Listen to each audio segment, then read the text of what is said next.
I'm not going to give you a plan on how you can make your first six figures in 6 months. And I hate that I even said that because I feel like this is such an overdone topic, but I think it's something we need to talk about.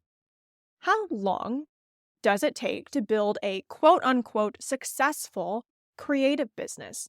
Well, first of all, we need to decide, what does successful even mean? By whose metric? Yours? A coach's? Some random person you found on Instagram? All of this matters when we define success because everybody's definition of success is going to be different. A couple of episodes ago, I talked about my road to profitability in my own business.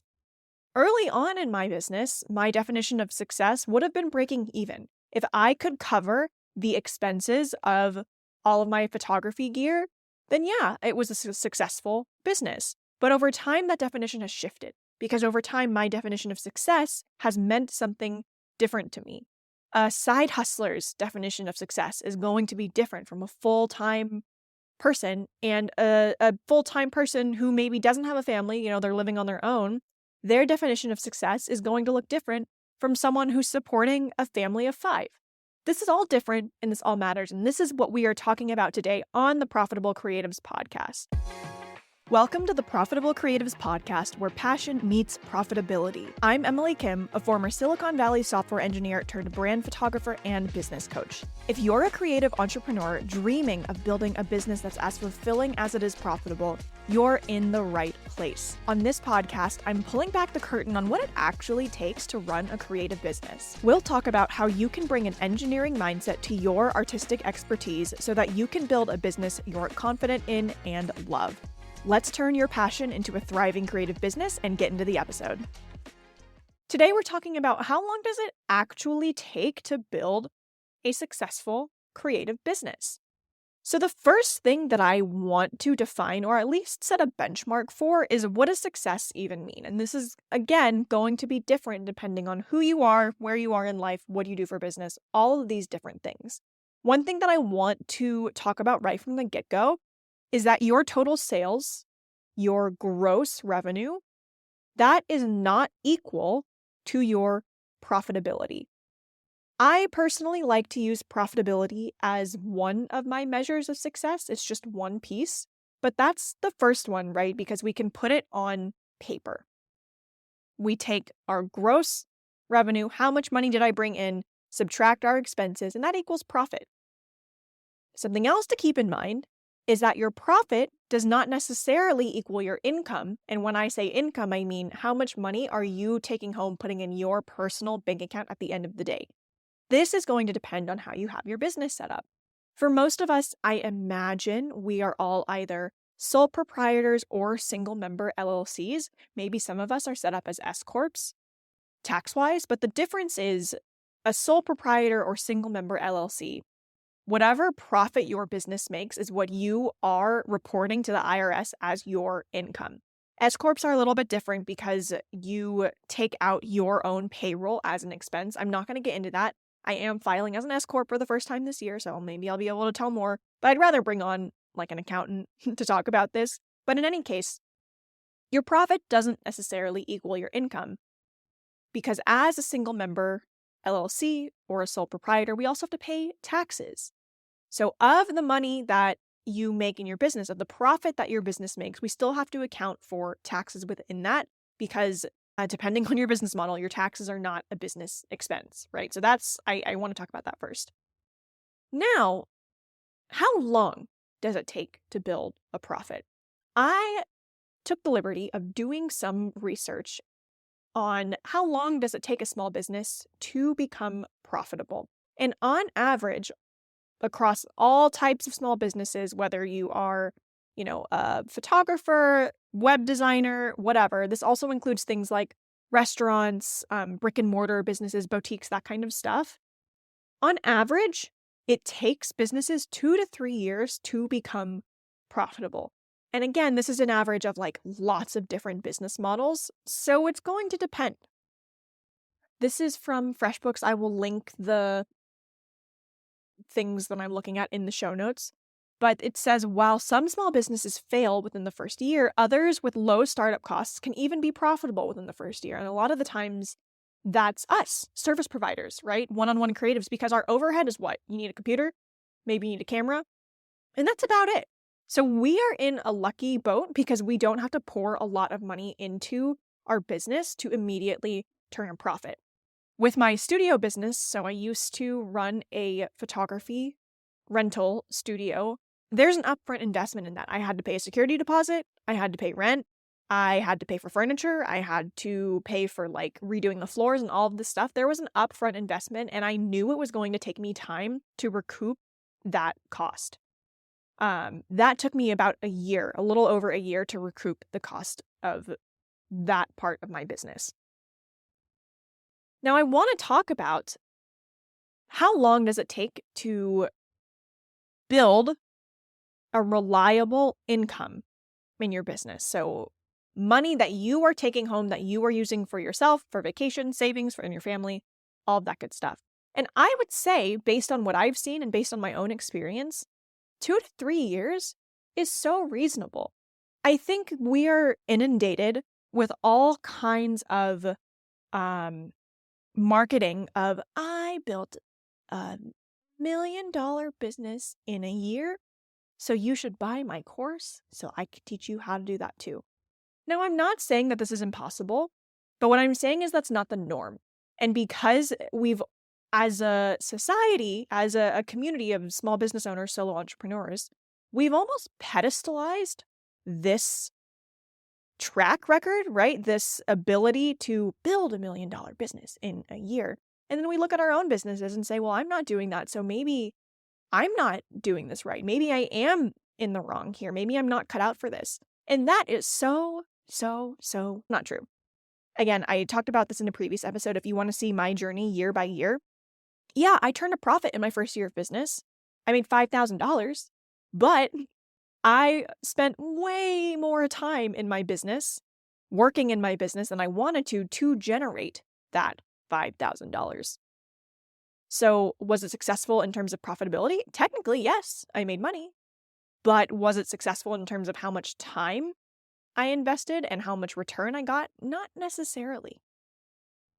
I have been talking with people in my membership, and generally the feeling inside of my membership, I run a membership for small business owners. It's called the Business Side Blueprint. I will leave the link in the show notes. People feel like I'm behind. I'm not far enough. I have not made enough progress. And it's so easy to feel that way when you are working by yourself, when you're not in community, and when you don't have a manager to do your end of year review, right? When I was in corporate, I would have an end of year review, and my manager would tell me exceeds expectations in all 3 categories. We had results, like team, team collaboration, and then innovation. And I would get like exceeds. And I was like, yes, I'm doing amazing. But who is doing that for me in my business? No one. No one officially, at least. That's why building a community is so important. But I was talking to someone, and she shared with me like, oh, so-and-so has been doing this for so long. We joined the membership at the same time, and she's still, like, she was telling me that she's still struggling. And I was like, okay, hold on. Is she struggling? Or let's look at the improvement that she's made since she's joined. She's tripled her prices. She's increased her client load. Her prices are profitable now. They were not before. And all of that has been done in the year. She started her email list. She's marketing consistently. She has a community of people who are, booking out her mini sessions as soon as she publishes them. That's pretty solid improvement. So even though maybe she's not quite at the income goal that she wants to be at yet, we have to remember that it takes time. You need time to build your marketing pipelines, your lead generation pipelines. You need time to build word of mouth. You need time to build credibility. You need time to improve your skills and your portfolio. None of this happens instantly. All of this requires an upfront investment. So maybe as a solo entrepreneur, it might not be an upfront monetary investment, but it is an upfront time investment.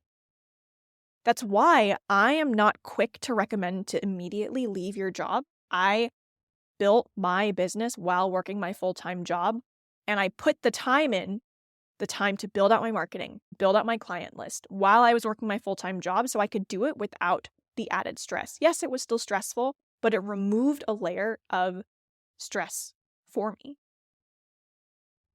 Now, I'm at a point in my business where I'm pivoting. So up until 2023, brand photography was my main thing. I niched into brand photography around 2018, 2019. And in 2022, that was my best year yet. So what is that? 3 to 4-ish years to reach $250,000. I feel like that sounds so, it's what it is. No, I'm not going to downplay it. To reach $250,000 in revenue in 1 year, and I took home half of that. My profit was half of that, and then after taxes, it was still 6 figures. But that took time. And when I say it now, it sounds like, oh, well, I'm never going to be able to do that. Not only did it take the time from 2018 to 2022 for me to build that, there was time before that. I was already building my photography skills. I was improving my portfolio as time went on. But really what I'm getting at here is that it takes time.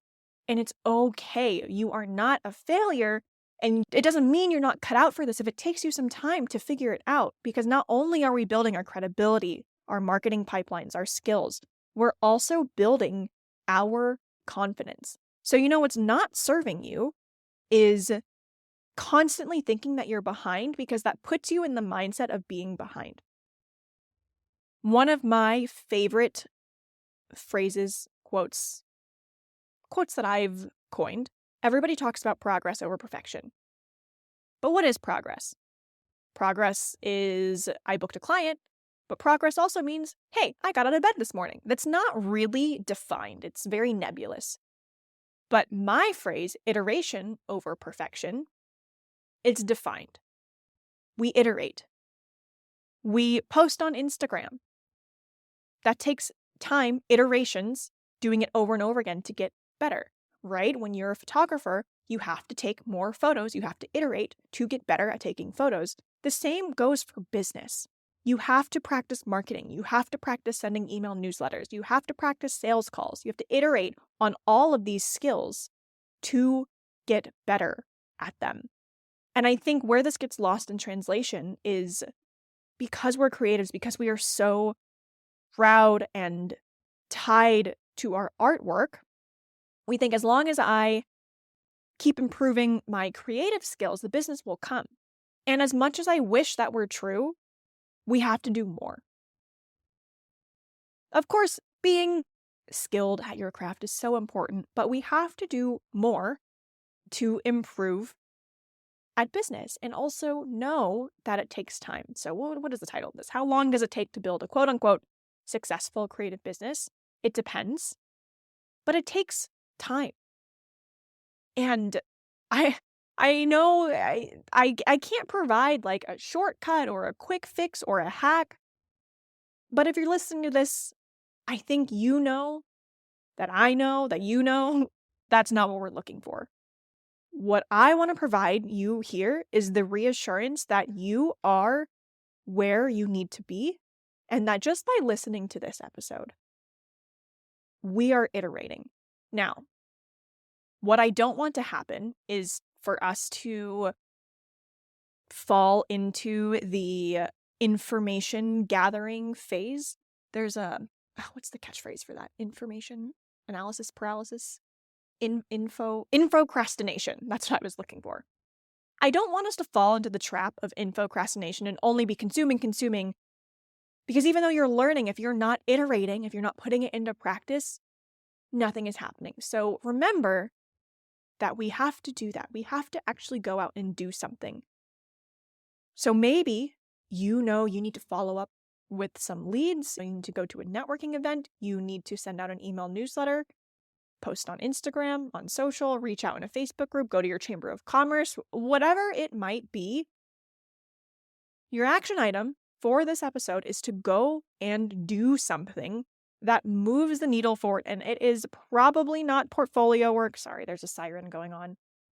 You probably don't need more portfolio work. what you probably need to do is something that is a little scary, like maybe following up with that lead or reaching out to someone or scheduling a coffee chat. If it feels scary, it's probably the thing that you need to follow.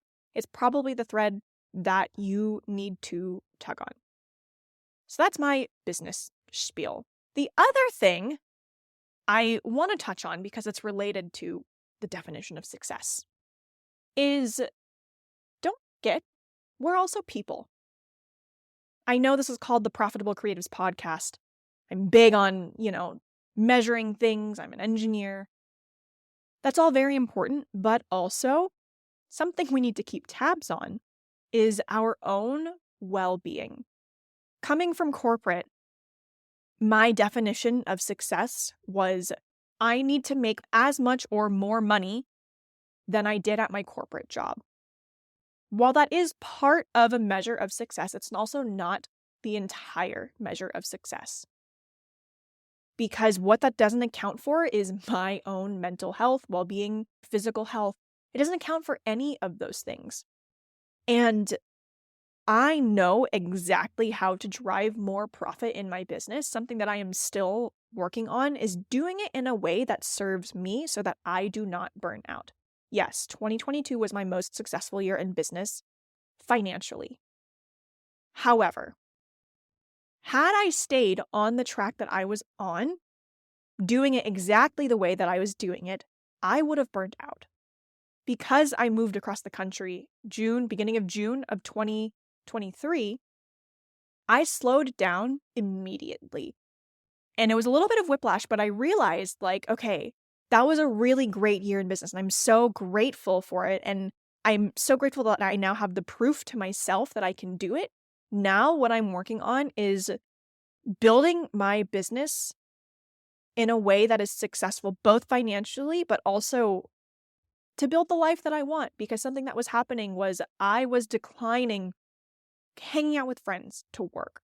I was not scheduling vacations or time for myself or time with my husband to work. And while there will be push periods, maybe a couple of months, you're really pushing and it's time to focus on work. Doing that in the long haul, it's not sustainable, at least not for me. Maybe it is for you. Everybody's different. I'm not here to tell you how to live your life, but that wasn't sustainable for me. And that's not why I started my business. I started my business because I quit my job, and I quit my job because I knew that continuing on the path of my job was not going to lead me to the life that I wanted to live, which was having time to raise a family. I didn't want to be in an office all the time. And so when I quit my job to run my business, I found myself in the same trap of running my business all the time and not having time for me or my family. It's the same thing, just different flavor. So right now, my measure of success is part financial, but also part self-care, soul, S-U-L, no, S-O-U-L, I can spell, personal care and financial. And I'm still in the midst of figuring out what this is. Like I said, my business is in a pivot right now. I am not doing a lot of photo shoots right now. When I moved across the country from California to Boston, my goal was not to become the go-to Boston brand photographer. I really want to move into education because that's where my heart is.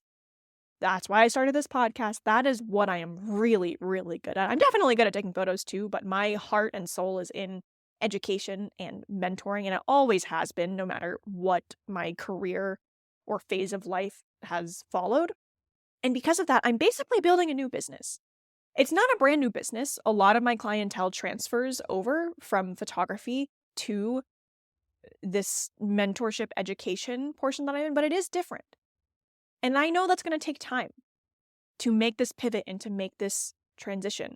I've been at it for a little over a year now, a year and some change.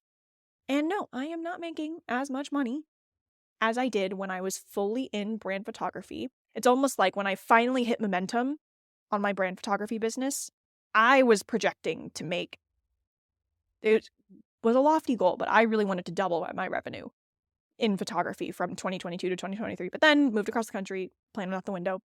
In any case, I'm starting almost from scratch again because I'm building out brand new services, but it's not totally from scratch because I already have an email list, right? I already have marketing. I already have a lot of these things in place, but it's a different way of marketing. So I know that it's going to take time.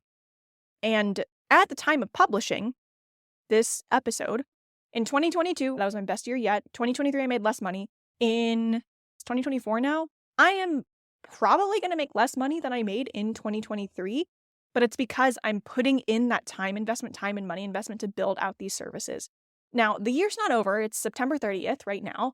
There's still time, but I now have enough confidence in myself that I know this time investment is going to pay off. Of course, I still get nervous. I'm still like, what if this doesn't work out? But I've built enough evidence for myself that I know I can propel my business forward. So that's just my personal example of putting in the time now for the payoff to happen later. But that is how I measure success, both financially and really how I'm spending my time and checking in with myself and making sure that I am happy with where I am in life. It hasn't been until this last year that I've actually prioritized taking care of myself, meaning sleep. I prioritize sleep now. That is not something I've ever done, which sounds crazy when I say it out loud, but it's important. Sleep is like one of the most important things you can do for yourself. I eat on a regular timeline. Sometimes I would skip lunch and just have granola bars, which just makes me grumpy. Not good. Again, when I say these things out loud, it sounds crazy, but don't forget that success, or rather, profitability does not necessarily equal success if you are drowning yourself to achieve that profit. So that's what I have for today. I would love to know any takeaways that you have either in the free Profitable Creatives Facebook group. If you request to join, I am still manually accepting people inside of the group, so it might take a couple of days for you to get in. Or DM me on Instagram at emilykim.co. I would love to hear your thoughts, takeaways, and stay tuned because coming up soon, when I have the systems in place, we're going to start having guest episodes here. I will, of course, leave all the links if you want to nominate yourself to be interviewed, and it's all going to happen once I get the systems in place, but that's what I have today. And just remember that profit does not equal success. It is part of the measure of it, but it is not everything. So I hope this was helpful, and I will talk to you in the next episode.